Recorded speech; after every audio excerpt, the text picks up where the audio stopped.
Hey everybody, it's Edwardo with your Saturday afternoon update.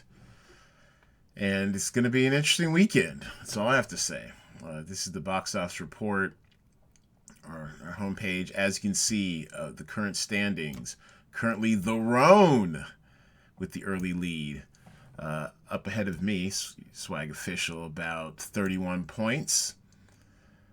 Gamble 24x7 hot on our tails, as is Drew Zod and Mom, Brown Baby. So let's take a look at some of these call sheets. And also, a lot is left to be determined. We'll probably see these scores tick up as the weekend progresses because, as you can see, we have Bad Education set to debut, which is yet to get a RT audience score. And if it's somewhere around this line of 7.3, let's say we gave it a 73. What would that look like? Yeah, that'd be that definitely make the game a little more interesting. All right, so Bad Education debuts tonight on HBO. We're still missing scores of any kind for Dying for Motherhood and also Matchmaker Mysteries. Most likely what's going to happen with Matchmaker Mysteries, because I can't even seem to get a page up on Metacritic for it, it's probably it might actually just default out, meaning it'll go all default scores. As you can see, default scores appear in bold. It might go all default scores across the board, which gives it a very uninspiring 69.50. Looks like this week so far, the worst score might be your default score. We'll see how Penny Dreadful City of Angels performs, which also debuts on Sunday night, so we might not get user scores until the end of the game. Strong start for We're Here, at least critically, and also for the audience. 7.8, that's a pretty good score for We're Here. What I found really interesting was Defending Jacob. Look at these user scores. I mean, fuck the critics. These user scores are off the charts. 96 and 8.6. And then this is not a default score. This is the actual RT average. Although the RT Rotten Tomatoes critics default score is 52, it came in bang on the average at 52, and a little higher estimation by the Metacritics. But yeah, I did not expect Defending Jacob to perform so well, especially with the audience. But you got Chris Evans, Captain America. He's leading the charge over there at Apple TV Plus.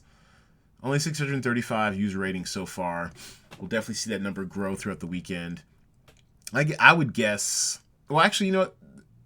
Apple TV Plus isn't as ubiquitous as maybe I think it is.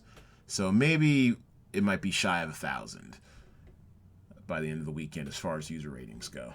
But yeah, Captain America is leading a miniseries, so this should be interesting. But it looks like the real surprise, at least for me personally, especially based off my early analysis, was Extraction. Now, fairly mediocre scores from the critics, but a solid 70% and 7.0 from both IMDb and Rotten Tomatoes. And I watched it myself last night. Extractions is fun. It knows what it is. It leans into it. Directed by Sam Hargrave, who's the stunt director for many of the Russo brothers' works. And the Russo brothers, you've seen their work as far as Avengers Endgame and Infinity Wars. So this is his first major feature film, feature film put out there on Netflix, and it's a ride, man. It's the stunts are excellent.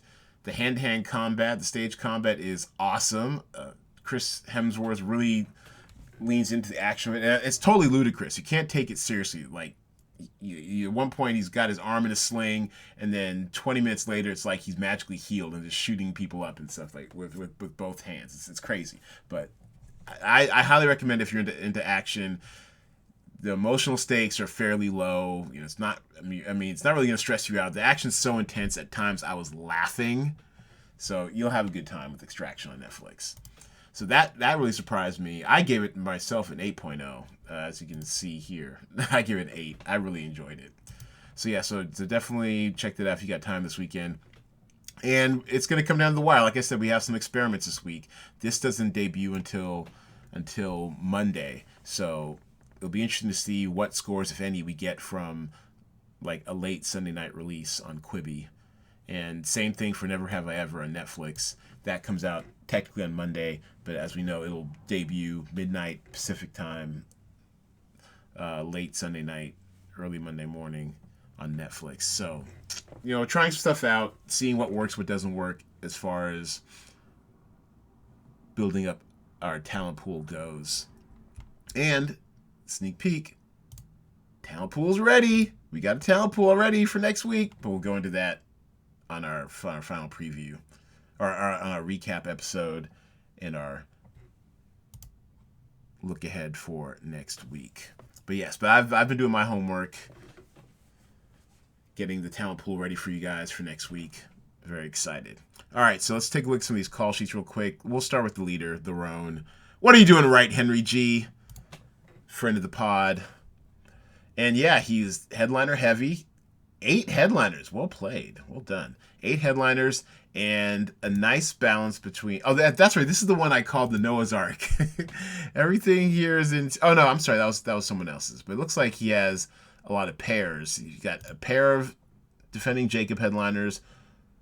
He's got a Bad Education headliner, a pair of Beastie Boys headliners. It's a really nicely balanced call sheet. And he's still got some room to grow, too. Look, we have default scores from both Dying for Motherhood and Floored. So, I mean, it's too early to make predictions, but seeing how he's over-indexed on Beastie Boys, Defending Jacob honestly was a sleeper. And I truly wasn't sure how well it performed, but this is what's proving to be the difference right here. Leaning into Defending Jacob, because I wasn't quite sure how well it would do. So I'm not sure if I rostered it as heavily as I should. But Bad Education seemed to be like really good value. I mean, especially as a headliner. 12,000. I mean, I think it's the second or third highest salaried program on the slate, but still getting, 128.73 points for your headliner out of Alice and Janney. The cheaper of the two headliners is just a good play, good value right there. BC Boy Story, we knew it'd perform well. Highest on the slate, highest score on the slate as well. So you're playing the hits. Your headliner 2-pack of BC Boys, headliner 2-pack of Defending Jacob. Got a Bad Education in there. Sample Extraction. Well done, Henry G. I think you said in the group chat, our illustrious group chat here, that I think you said you're going to check it out this weekend. So definitely enjoy. Have fun with that. Very good call sheet. Like I said, still room to grow. Never Have I Ever. Strong critical reviews so far, but the user scores have yet to weigh in. So I really like your call sheet, Henry G. Well done. My call sheet, my strategy was I leaned into the Beastie Boys, but it came at a cost. Didn't leave me much money for anything else. I did sneak in a Bad Education, so pat on my back. We're here, strong. Actually, we're here, 100. And a strong IMDb user score. So hopefully over the weekend we'll get some audience score out of here, as well as some more critical reviews from Metacritics in order to qualify and get this off the default score.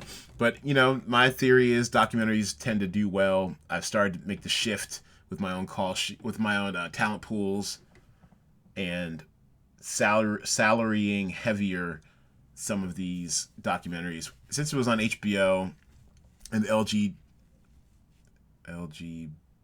LGBTQ community, and I haven't seen it overly publicized, and I consume a lot of media, so that's the reason why it was only 7,000, or actually only 6,800 and 6,700 respectively for the headliners. But look for flipping the script next week and making sure that our documentary, actually next week, I don't think we have a documentary that's opening.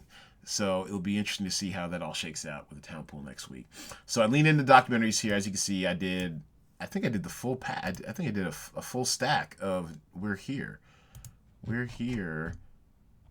Yeah, full stack. All four cast members from We're Here I rostered. So I did a full stack of We're Here, 3 of the 4 Beastie Boys, and I saw a little room to run, dying for motherhood, but Lifetime. I'm counting on the fact that its viewers really love Lifetime, and they'll rate it accordingly. That debuts tonight, and so that's my only shot really to catch up with the Roan. I don't think the Roan has any dying for motherhood. Do you? No, he does. All right, so and he's got Floored too, which could come in late and pad his lead even more. So I don't know. We'll take a look. We'll see. Also, let's take a look at Gamble 24x7, last week's champion. See where he stands going into Saturday evening. Beastie Boys, yes. Defending Jacob, nice. I mean, look at this top 4 right here. Very well selected and good value here out of Defending Jacob. Extraction, he had the vision. I did not. A nice headliner 2-pack. Also, 8 of the 10 headliner. Actually, so this is what I guess we would call a max headliner call sheet. You can only do 8 tops, and he maxed out on headliners, and then got the requisite co-star and day player. So this is a max headliner call sheet. Pretty good use of salary generally, and we'll just have to see what happens with Penny Dreadful once the user reviews come in. It doesn't debut until Sunday night, 26th, so this one also might come down to the wire for him. And also room to grow here, so he's in good shape. He's in good shape. Well, I have a feeling Extraction, as more people see it and enjoy it, it might even tick up to 7.5, maybe. And just give you an idea of what a 7.5 for Extraction looks like. Well, okay, it doesn't really move the needle that much. But he still has room to run. Gamble 24x7, currently in 3rd place. 2nd place for the money, because, as mentioned before, we have a $50 prize pool this week. I look forward to PayPaling the winners. And what happens is that the top 2 non-Cinema Draft affiliated call sheets will split the money. $35 the first, $15 the second. So right now, Henry G is currently winning $35, while Gamble 24x7 is currently winning $15. Hot on his heels, first-time player Drew Zod, my boy Julian. Welcome to the game, Julian. Let's see what's going on here with your call sheet.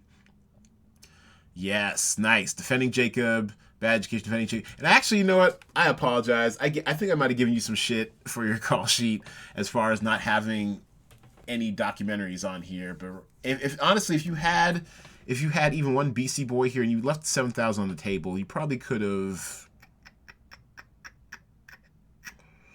swapped out a Penny Dreadful co-star for a BC Boys and been okay. But it looks like you're gonna be fine. You still have some room to run with Never Have I Ever coming in on Monday. We might get some user scores in before the end of the game, Monday at 12 p.m. Pacific time. I don't know about Penny Dreadful. I'm not sure if user scores will help you out there, but Never Have I Ever is your dark horse to kind of get you bumped up in the game. But you really did do the best with what you had with these top 2 right here, considering they're not BC Boys. Will it be enough to get you into a money-winning slot? Well, you're about 12 points behind Gamble 24x7. I think I like his call sheet a little better, but this is an outstanding first run at the game, Drew Zod. Pro tip: you generally probably want to leave less money on the table. Rule of thumb: you want to leave maybe 5% or less, so $5,000 or less on the table. So maybe next week you will get closer to filling it up. And ring balls, you made a clerical error on yours. You had 11 people on your call sheet instead of the maximum 10, so we had to lop one off. So I'm sure you're probably kicking yourself where you probably could have gotten a little more bang for your buck as well. And Jaybird, first time, although long time, with OG Cinema Draft spreadsheet original. And I'm sure this will be a learning lesson for Jay Bird this week, and he'll come back for our throats next week. But still some room to run with the Matchmaker Mysteries, although with Hallmark movies, generally they tend to default out, just be default scores. Because either they're hard to... I mean, it's a very niche community, and a lot of the major critics just don't cover it. They just simply don't cover it. But, you know, like I said, we have some room to run here with Never Have I Ever. Actually, all right, so he's got a 4-pack of Never Have I Ever. So this could really... Honestly, who knows? This actually could swing it for him. If it comes in strong late, and I do mean it will be late. This thing does debut on Monday, late Sunday night. Who knows? Maybe we'll vault him into a money-winning position. So thanks, everybody, for watching. Good luck to you all. There will be another update Sunday afternoon after 12 p.m. Pacific time. And then the final scores will be out sometime after 12 p.m. Pacific time on Monday with an accompanying analysis video to match, going over the results and teasing next week's call sheet or next week's talent pool. So thanks for playing. Appreciate the support and the data. We'll see you all soon.